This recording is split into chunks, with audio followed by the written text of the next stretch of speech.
ಸ್ವಾಮಿಯವರ ಹತ್ಯೆ ಈ ಒಂದು ಅಮಾನವೀಯ ಕೃತ್ಯ ನಡೆದಿದೆ. ನಾಗರಿಕ ಸಮಾಜದ ಯಾರೇ ಒಬ್ಬರು ಕೂಡ ಇದನ್ನು ಬೆಂಬಲಿಸೋಕ್ಕೆ ಸಾಧ್ಯ ಇಲ್ಲ. ಪ್ರತಿಯೊಬ್ಬರು ಕೂಡ ಈ ಘಟನೆಯನ್ನು ಅತ್ಯುಗ್ರವಾಗಿ ಖಂಡಿಸಬೇಕಾಗಿರ್ತಕ್ಕಂಥದ್ದು.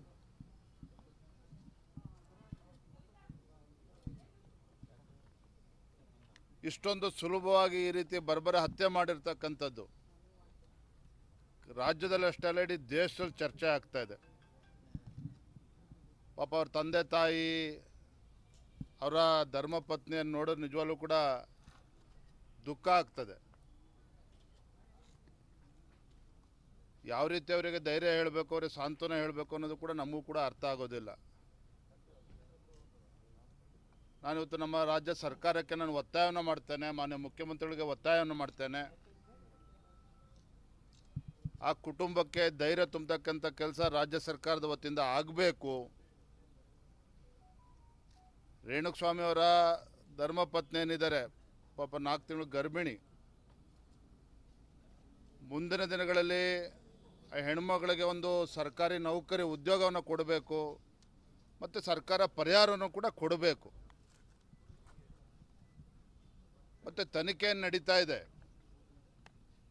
ಯಾರು ಎಷ್ಟೇ ದೊಡ್ಡ ವ್ಯಕ್ತಿಗಳು ಯಾರ್ಯಾರಿದ್ದಾರೆ ಅಂತೇಳಿ ಎಲ್ಲವೂ ಕೂಡ ಜಗಜ್ಜಾಹಿರ ಆಗಿದೆ. ಆದರೆ ತನಿಖೆ ಸರಿಯಾದ ರೀತಿಯಲ್ಲಿ ಆಗಬೇಕು. ಯಾವುದೇ ಒತ್ತಡಕ್ಕೆ ಮಣಿಯದೇನೆ ತಪ್ಪಿತಸ್ಥರಿಗೆ, ಕೊಲೆಗಡಕರಿಗೆ ಸರಿಯಾದ ಶಿಕ್ಷೆ ಆಗೋ ರೀತಿಯಲ್ಲಿ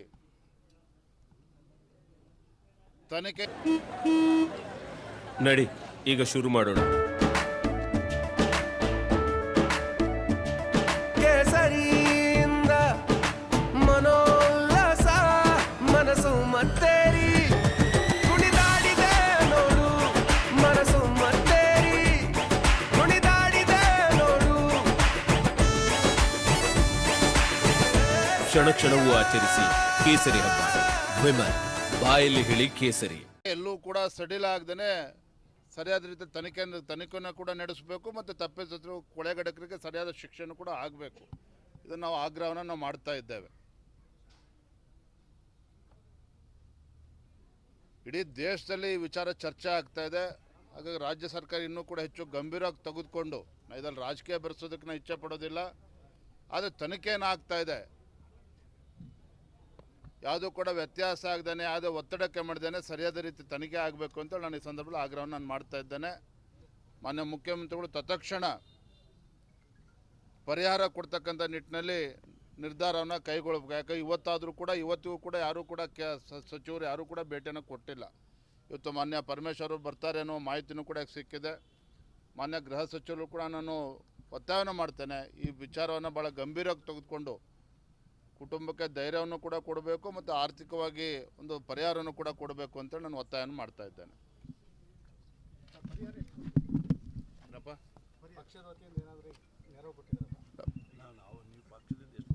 ಪಕ್ಷದಿಂದ ನಾವು 2 ಲಕ್ಷ ರೂಪಾಯಿನ ನಾವು ಇವತ್ತು ನೀಡಿದ್ದೇವೆ. ಆದರೆ ಪರಿಹಾರದ ಜೊತೆಗೆ ಇವತ್ತು ಸರ್ಕಾರಿ ಉದ್ಯೋಗ ಕೂಡ ಕೊಡಬೇಕಾಗಿರ್ತಕ್ಕಂಥ ಭಾಳ ಅವಶ್ಯಕತೆ ಇದೆ.